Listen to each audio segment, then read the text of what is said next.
every time you went to try and change it, that was like to the unconscious part of your brain, it was like turning your back on a tiger. Question I had was basically I can't create like, like safety around my dad, like let alone like love and like having fun together and stuff. So I did a due justice, I think last week, which did help, but I don't know. I'm just basically like when I try and create the memories, it's very like I don't even want to enter. Like I don't even want to like do the initial thing of even thinking about it.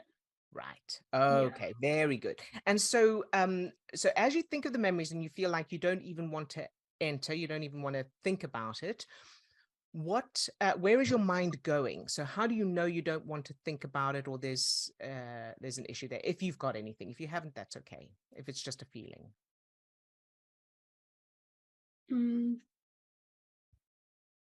It's just like so much fear.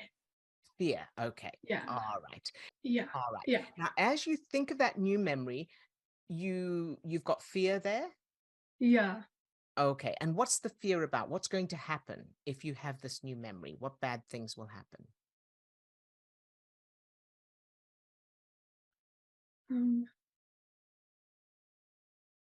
So I'm trying to create like attention, because my dad was Mhm. always like not present in the moment. Yeah. So when I And try and create it, it just doesn't happen. No. okay. All right. Yeah. Very good. So this is fantastic. And what's interesting is, so just for everyone else as well, the fact is that as you try and, or as we think of something, or as you try and imagine something, it's just neurons connecting. That's all it Yeah. is. There's no, your dad actually isn't there, of course. There's no people in your brain or anything. So considering that, we should be able to just connect neurons in whatever way. We should be able to just imagine anything. So the fact that you can't means there's definitely references that are preventing you because your brain sees it as dangerous. So let's take a closer look at it. So as you try to imagine him, let's break it right down. Can you imagine him smiling? Yes. Okay, good. And can you imagine him smiling at you? Yeah. There's this like whole vibe, his whole, old vibe was Okay. like mocking. Oh, okay. All right. And how do you know it's mocking rather than a genuine smile of affection? How do you know that that's the difference there? So he would always like verbally give like what's the word, like challenges, but not like in a good way. It would be like, oh, like it was always about like school and grades, but it was like, I bet you can't get this or do that or something, like really like negative challenges. Okay, very good. So let's do this. So I want you to imagine the little you, so whatever any age, the little you, Mhm. and with your dad. And then I want you to imagine that, in fact, go first person. Can you go first person in the little you right now? Yeah. Looking at your dad and how you Hmm. feel. How does that little you feel?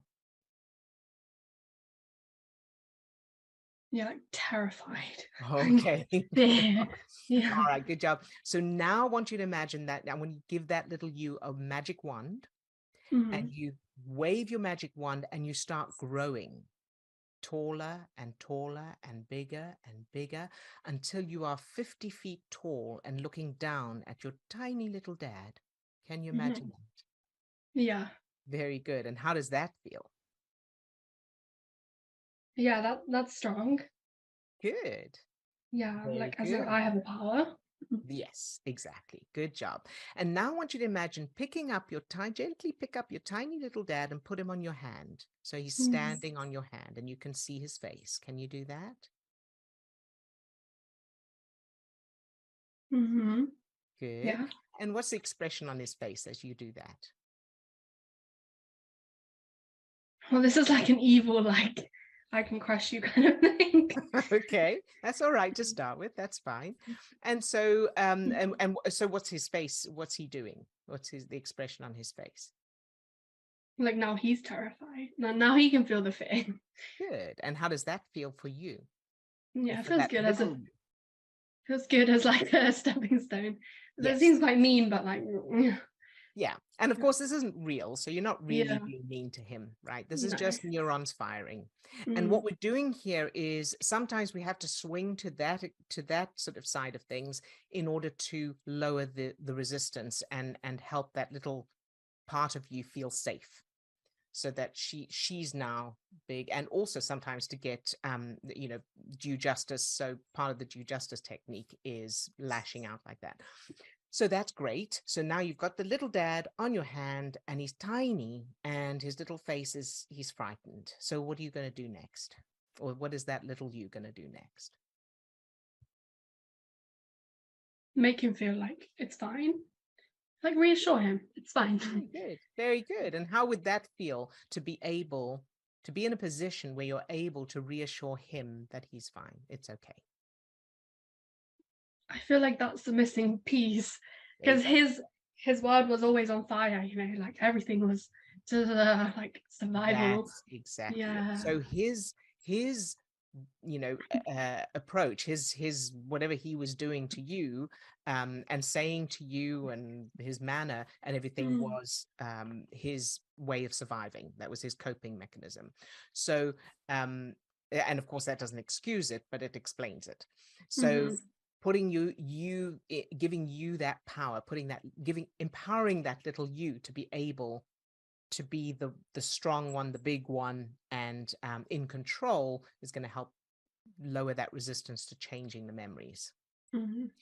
So now let's go back to the scene where, okay, so you're normal size now, and your dad is there, and can you now make him smile genuinely, authentically, and warmly?